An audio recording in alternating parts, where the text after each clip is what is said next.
እንዴት አላችሁ? የአሜሪካው ፕሬዝዳንት ዶናልድ ትራምፕ አሜሪካ ምድር ውስጥ በመወለድ የሚገኝ ዜግነትን የሚገድቡ ትዕዛዞችን በፊርማቸው አጽድቀዋል። ይህ እርምጃ የተወሰደው የሀገሪቱ ጠቅላይ ፍርድ ቤት ተመሳሳይ ይዘት ያለውን የፕሬዝዳንቱን መመሪያ ህገ መንግስታዊ አይደለም በሚል ውድቅ ካደረገ ከጥቂት ሳምንታት በኋላ ነው ተብሏል። ፕሬዝዳንቱ እንግዲህ በ1868 የጸደቀውና በልደት ዜግነት የሚያሰጠው 14ኛው የህገ መንግስት ማሻሻያ አሁን ላይ ለንግድ ስራ እየዋለ ነው ሲሉ ሲተቹ ነበረ። አዲሱ መመሪያም ዜግነት ለማግኘት ብቻ ወደ አሜሪካ የሚገቡ ሰዎችን መግቢያ የሚከለክል ስለመሆኑ ነው የተብራራው። አንዲት እናት በገንዘብ ክፍያ አሜሪካ ገብታ እንድትወልድ የተመቻቸላቸው ህጻናትና የውጭ መንግስት ሰራተኞች ልጆች ዜግነት እንዳያገኙ የሚገድብ ነው ይህ መመሪያ።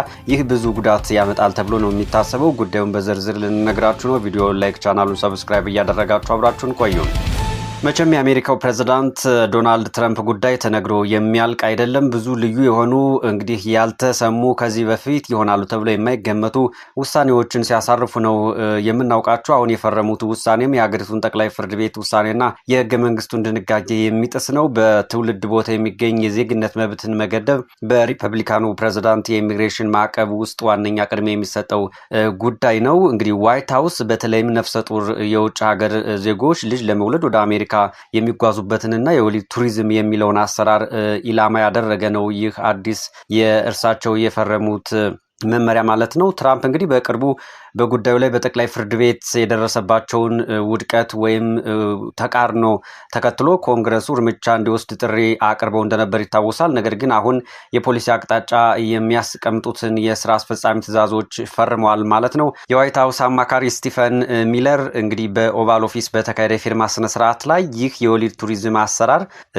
ትዕዛዝ ከተፈረመበት ቅጽበት ጀምሮ የተከለከለ ነው ሲሉ ነው የተናገሩት። ከዚህ በኋላ ወደ አሜሪካ ሄዶ መውለድ የለም ከየትኛው የዓለም ክፍል እንደማለት ነው። በዚህ ትዕዛዝ መሰረት ኢሚግሬሽን ጥናቶች ማዕከል በ2020 ባደረገው ትንታኔና ጥናት መሰረት እንግዲህ በ2016 እና 17 መካከል ብቻ ባለው አንድ ዓመት ውስጥ ከ20 እስከ 25 ሺህ የሚደርሱ እናቶች ለወሊድ ቱሪዝም ወደ አሜሪካ መምጣታቸውን ይገምታል። ቁጥሩ እንግዲህ ከዓመት ዓመት እየጨመረ የመጣ እንደሆነ ነው የሚያሳየው። ባለፈው ዓመትም አሜሪካ ውስጥ 3.6 ሚሊዮን ልደቶች ተመዝግበዋል ወይም ህጻናት ተወልደዋል ተብሎ ነው የሚታሰበው። ከዚህ ውስጥ እንግዲህ ከውጭ ለመውለድ ብቻ ዜግነት ለማሰጠት ብቻ ወደ አሜሪካ ምድር አቅንተው የወለዱ የውጭ ሀገራት ዜጎች ቁጥር እየጨመረ የመጣ እንዳለ ነውና ከ3.6 ሚሊዮኑም የነሱ ድርሻ እንዳለበት ነው የተነገረው። የስራ አስፈጻሚ ትዕዛዞቹ እንግዲህ በአሜሪካ ውስጥ በሚሰሩ የውጭ ሀገር መንግስት ሰራተኞች ልጆችና የጠላት ሀገር ተብለው በተመደቡ ሰዎች ልጆች መብት ላይም ገደብ የሚጥል ነው። ኮንግረሱ የታቀደውን ህግ የሚያጸድቅ ከሆነ ትዕዛዞቹ በአሜሪካ ግዛቶች በሚወለዱ ሰዎች ላይም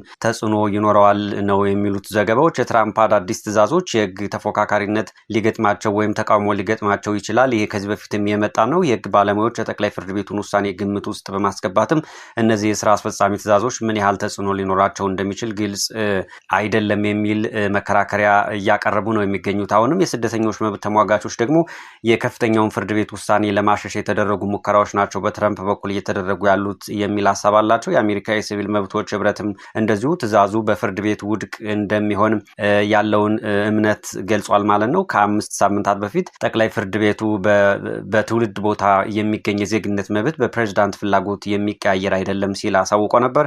ለአብነትም ከ150 ዓመታት በላይ የጸና ህገ መንግስታዊ ዋስትና ያለው አሰራር መሆኑን ግልጽ አድርጎ ነው የተናገረው። እንግዲህ አሁን የጸደቀው ትዕዛዝም ያንን ውሳኔ ለማለፍ ከተደረገ ሙከራ ያለፈ ምንም ነገር አይደለም ሲል ነው የገለጸው ፍርድ ቤቱ። የሴቶች ስደተኞች ኮሚሽን አባል የሆኑት ዛይን ላካኒም የስራ አስፈጻሚ ትዕዛዞቹ ህጋዊም መግቢያ የሚሹ ነፍሰ ጡር ሴቶችን መብት በጣም ተጋላጭ በሆኑበት ወቅት ሊረግጡ እንደሚችሉ ነው ያሳወቁት። መንግስት የጠቅላይ ፍርድ ቤቱን ውሳኔ የሚያከብር መመሪያ ማውጣት አለበት ሲሉም ጥሪ አቅርበዋል። ትራምፕ እንግዲህ በሰጡት መግለጫ የጠቅላይ ፍርድ ቤቱን 6-3 ውሳኔ ወይም በዚህ ውሳኔ ውድቅ መደረጉ ይታወሳል። በጣም አሳዛኝ ነበር ከመጀመሪያውም ሲሉ ነው የኮነኑት። ሰዎች በወሊድ ቱሪዝም ዙሪያ ንግድ እየገነቡ ነው፣ አሜሪካ ውስጥ ንግድ እየሰሩ ነው ሲሉ ኮንነዋል። ነገሮች መሆን ያለባቸው በዚህ መንገድ መሆን የለበትም ነው ያሉት። ይህ አሳፋሪ ነው ሲሉም ነው የተናገሩት።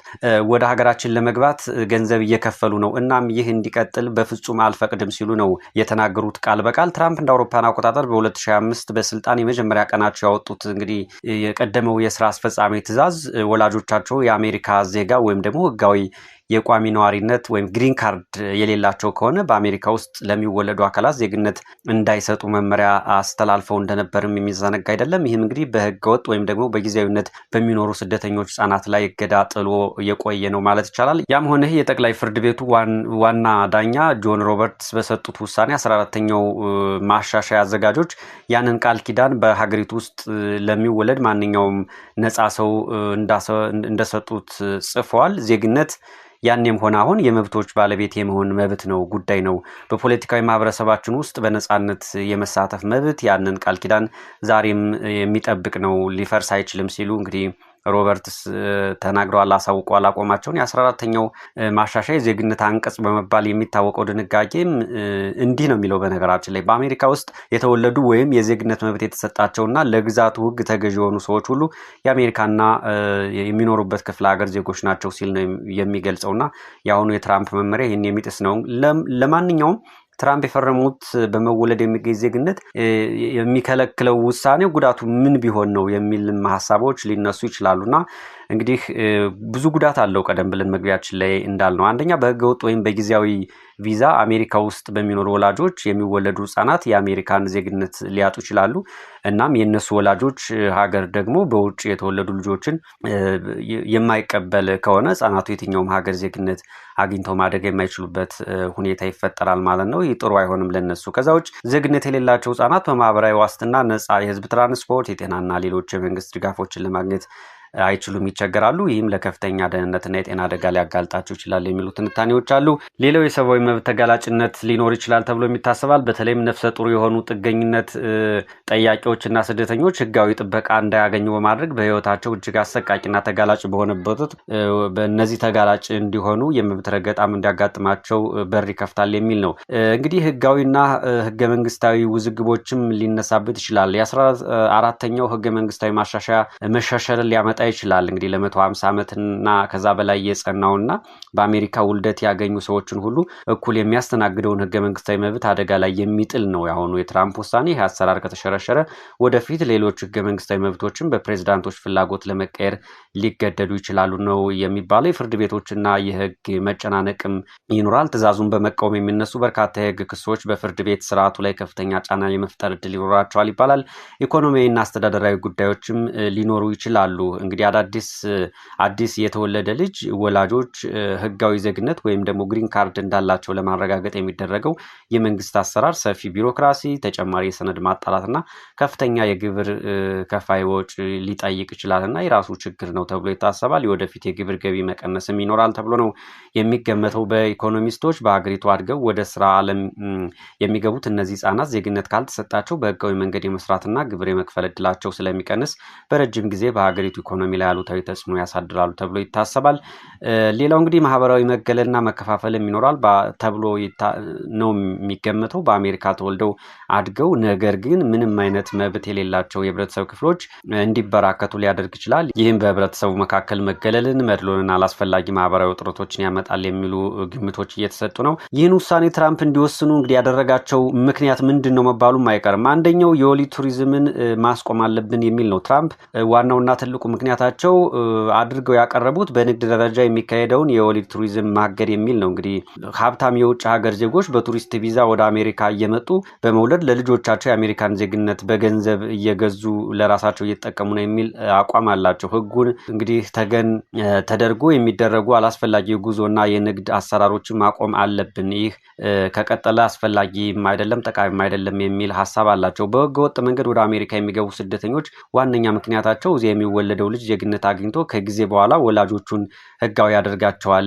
የሚል እምነት አላቸው የሚል መከራከሪያም አላቸው ፕሬዚዳንት ዶናልድ ትራምፕ። እንግዲህ አሜሪካ ውስጥ መወለድ ብቻውን ዜግነት የሚያስገኝ ካልሆነ ሰዎች በህገወጥ መንገድ ወደ አሜሪካ ለመግባት የሚያደርጉት ጥረት ይቀንሳል የሚል እምነት አላቸው ማለት ነው። ሌላው እንግዲህ የመንግስት ወጪንና ማህበራዊ አገልግሎቶችን መጠበቅ የሚልም አለ። ትራምፕና ደጋፊዎቻቸው ህገወጥ ወይም ጊዜያዊ ስደተኞች በወሊድ ወቅትና ህጻናቱ ካደጉ በኋላ የሚጠቀሙባቸው ነጻ የጤና የትምህርትና የማህበራዊ ድጋፍ አገልግሎቶች አሜሪካ ግብር ከፋዮች ገንዘብ ነውና ይበዘበዛል ብለው ነው ያምናሉ ማለት ነው። ሌላው እንግዲህ ትራምፕና የሪፐብሊካን ፓርቲ ዋነኛ የፖለቲካ ቅስቀሳ የድንበር ደህንነትና የኢሚግሬሽን ቁጥጥር ነው። ይሄ ይታወቃል። ይህን ውሳኔ መወሰናቸው ለአድናቂዎቻቸውና ለደጋፊዎቻቸው የገቡትን ቃል መፈጸማቸውን የሚያሳይ ትልቅ የፖለቲካ ድል ተደርጎ ይቆጠርላቸዋል ፕሬዚዳንት ትራምፕ። እነዚህ ምክንያቶች እንግዲህ በትራምፕ አስተዳደር በኩል እንደ አዎንታዊ እርምጃ የሚቀርቡ ናቸው። ህግ አውጪዎችና የሰብአዊ መብት ተሟጋቾች ግን አሰራሩ ህገ መንግስትን የሚጥስና አላስፈላጊ ማህበራዊ ችግር የሚፈጥር ነው በማለት